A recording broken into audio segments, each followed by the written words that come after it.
আজকে নন্দীগ্রামের জন্য মনোনয়ন জমা দেন শুভেন্দু অধিকারী, আর তার আগে তিনি হুঙ্কার দিয়ে বলছেন যে ৪ঠা মে পশ্চিমবঙ্গে বিজেপি সরকার হচ্ছেই।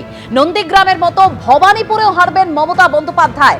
হলদিয়া মহিষাদলের বিজেপি প্রার্থীদের নিয়ে মনোনয়ন পেশ করেন শুভেন্দু অধিকারী, যে ছবি আপনারা দেখতে পাচ্ছেন। আর মনোনয়নের আগেই রেয়াপাড়াতে পুজো দিলেন নন্দীগ্রামের বিজেপি প্রার্থী।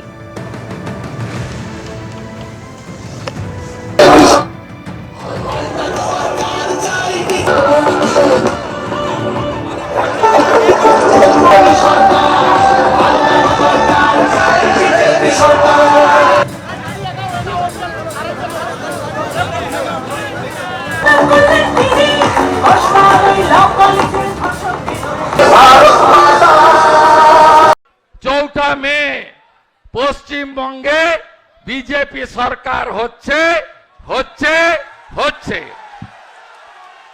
আরেকটা কথা দিয়ে গেলাম, নন্দীগ্রামের মতো মমতা ব্যানার্জি ভবানীপুরে হারছেন হারছেন হারছেন। গত সপ্তাহে আপনারা দেখেছিলেন কেন্দ্রীয় স্বরাষ্ট্রমন্ত্রী তিনি এ রাজ্যে এসে এখানে সাংবাদিক বৈঠক করে তৃণমূলের বিরুদ্ধে চার্জশিট পেশ করেছিলেন। আর সেই বিষয়কে এবার নারায়ণগড়ের সভা থেকে নিশানা করলেন তৃণমূল নেত্রী মমতা বন্দ্যোপাধ্যায়। তিনি বললেন সবাইকে লাইনে দাঁড় করাবে আর নিজেরা লুটেপুটে খাবে, আর বলছে তৃণমূলের বিরুদ্ধে চার্জশিট। আমি বলি প্রথম চার্জশিট মোদী আর অমিত শাহর বিরুদ্ধে হওয়া উচিত। কি বললেন তৃণমূল নেত্রী, শুনুন।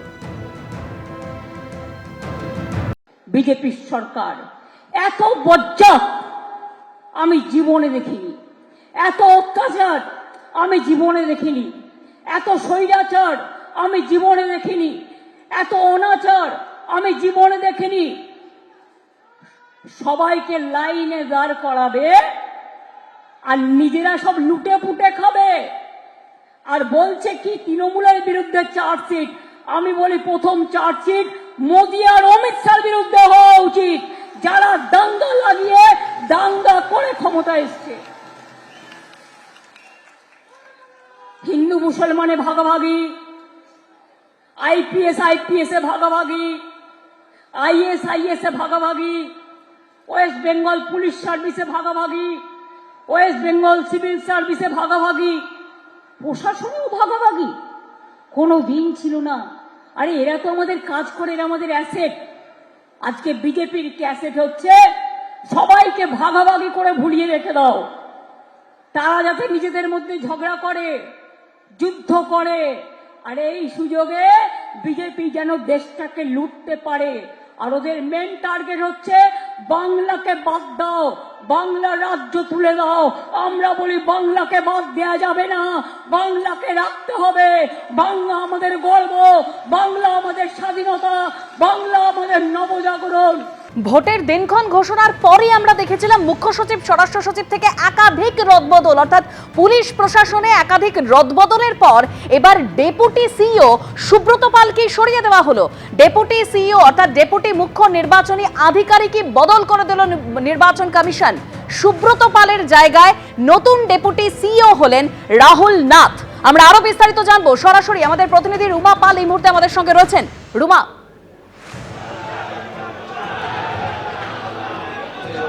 দেখো, জানিয়ে রাখি যেদিন থেকে কিন্তু ভোটের নির্ঘণ্ট প্রকাশ পেয়েছে সেখান থেকে কিন্তু দেখতে পাচ্ছি যে মুখ্য সচিব থেকে ডিজি এবং রাতারাতি বদল হয়েছে, এবং তারপর একাধিক পুলিশের অফিসার থেকে শুরু করে আধিকারিক শুরু করে, এবং দেখা যাচ্ছে যে ডিএম, এসপি, তারপরে বিডিও, এসডিও, এবং তারপরে দেখা গেল যে জানিয়ে রাখি returning officer, assistant returning officer থেকে শুরু করে এবার একেবারে মুখ্য নির্বাচনী আধিকারিকের দপ্তরের মধ্যে বদল হলো, এবং সেক্ষেত্রে ডেপুটি সিইও সুব্রত পালকে বদল করে দিল নির্বাচন কমিশন, এবং তার জায়গায় আসছেন রাহুল নাথ।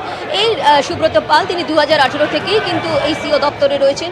সিও দপ্তর যেটা পুরনো অফিস ছিল, এবং সেখান থেকে কিন্তু 2018 সাল থেকে তিনি রয়েছেন। এবং যখন মুখ্য নির্বাচন কমিশনার জ্ঞানেশ কুমার এসেছিলেন সেই সময় দেখা গিয়েছিল তিনি যাবতীয় সমস্ত দায়িত্ব সামলাচ্ছেন। সেই সুব্রত পালকে কিন্তু সরিয়ে দেওয়া হলো নির্বাচন কমিশনের তরফ থেকে, এবং তার জায়গায় আনা হলো রাহুল নাথ। রাহুল নাথও কিন্তু এর আগে সিও দপ্তরে ছিলেন, তাকে সরিয়ে দেওয়া হয়েছিল আগের নির্বাচনে, এবং আবার এই নির্বাচনে কিন্তু তাকে আবার নিয়ে আসা হচ্ছে এই সিও দপ্তরে, এবং সুব্রত পালকে কিন্তু সরানো হচ্ছে হেলথ ডিপার্টমেন্টে। একদম রূপা, তুমি আমাদের সঙ্গে থাকো। অর্থাৎ সুব্রত পাল, যার ছবি আপনারা দেখতে পাচ্ছেন, তিনি 2018 থেকেই মুখ্য নির্বাচনী আধিকারিক হিসেবে কাজ করছিলেন, ডেপুটি মুখ্য নির্বাচনী আধিকারিক হিসেবে কাজ করছিলেন। আর এবার ডেপুটি মুখ্য নির্বাচনী আধিকারিক সুব্রত পালকে সরিয়ে তার জায়গায় নিয়ে আসা হয়েছে রাহুল নাথকে। 2018 থেকেই সিইও দপ্তরে কর্মরত সুব্রত পাল, তাকে এবার সরিয়ে দিল নির্বাচন কমিশন এবং তার জায়গায় এবার নিয়ে আসা হলো রাহুল নাথকে। আর এই সুব্রত পাল, যিনি এতদিন ধরে ডেপুটি মুখ্য নির্বাচনী আধিকারিকের জায়গায় কাজ করছিলেন, তাকে আপাতত স্বাস্থ্য দপ্তরে পাঠানো হয়েছে। এবিপি আনন্দ, এগিয়ে থাকে, এগিয়ে রাখে।